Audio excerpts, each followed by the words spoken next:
levels of consciousness, they came to respect different aspects of themselves that were represented in the feminine and the masculine.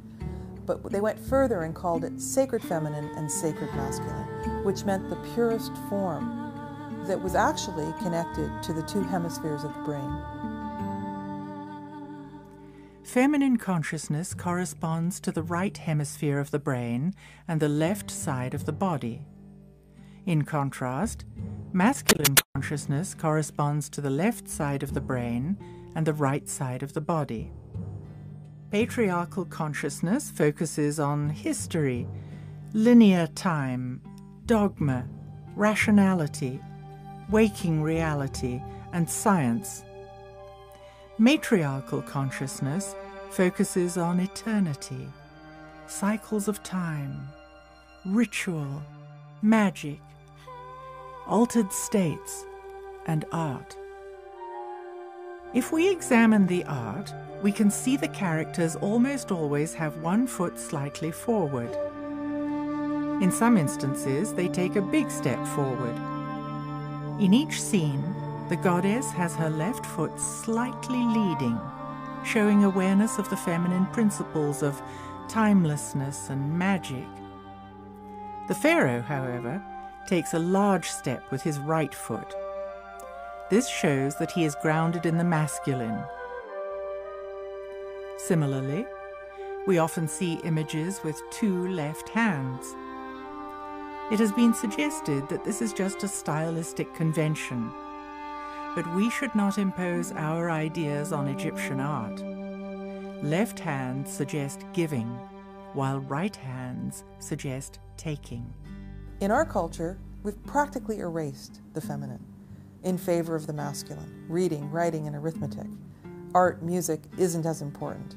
And our society is completely unbalanced because of it. The ancients knew that you could not achieve high states of consciousness without these being in balance. And so they revered the pure qualities of either. And so when we say sacred feminine and sacred masculine, this was the highest form of respect, so that the female would have both feminine and masculine balanced within her, and the male would have both feminine and masculine balanced within him. Balance between the sacred feminine and the sacred masculine runs deep in Egyptian symbolism. We see gods and goddesses carrying a crook, a flail, and a staff in various combinations. The crook represents the balance of the emotions. The flail symbolizes the balance of the mind, and the staff depicts the balance of the body. Once balance of the body, the mind, and the emotions was achieved, consciousness could develop.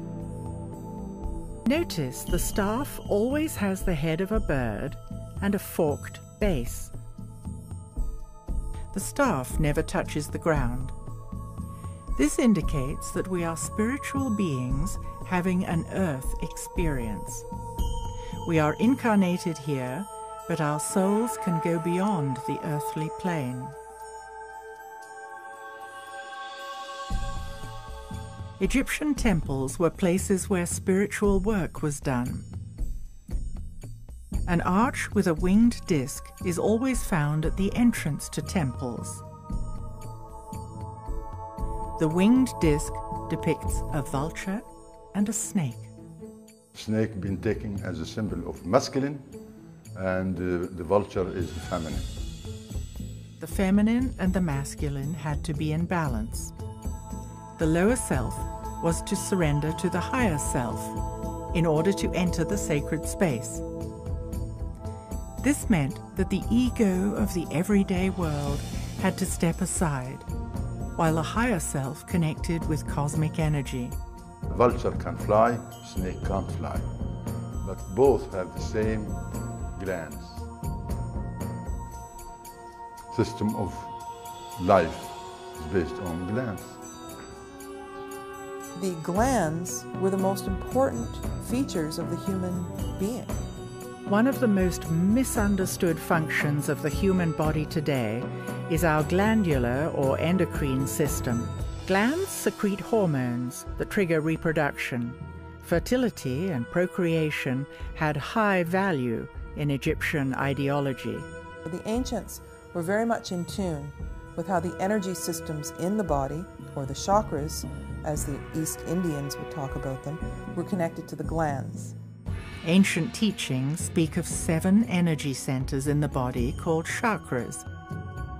Parallels occur between the concepts of chakras, or energy centers in the body, and our glands. It appears they are 2 ways of describing the same thing, through spirituality and through science. Ancient Egyptians had a holistic understanding of the significance of the glands and their central role in reproduction and in consciousness. If we can decode the symbols, we see that the sacredness of procreation is readily visible in ancient Egyptian art. When you see a boy or a man, you see a kind of a bottle on his head.